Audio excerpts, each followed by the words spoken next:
আলুর চপের জন্য আলুর পুর রেডি করে নিচ্ছি। আলুটা ম্যাশ করে দিয়েছি পেঁয়াজ বেরেস্তা, চিলি ফ্লেক্স, সরিষার তেল আর আমার হাতে বানানো স্পেশাল আলু চপের মশলা, আর দিচ্ছি পরিমাণ মতো লবণ।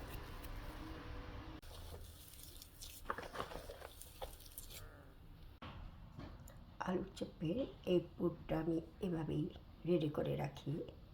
শুধু ভাজার সময় বেসন গুলিয়ে ভেজে নেব।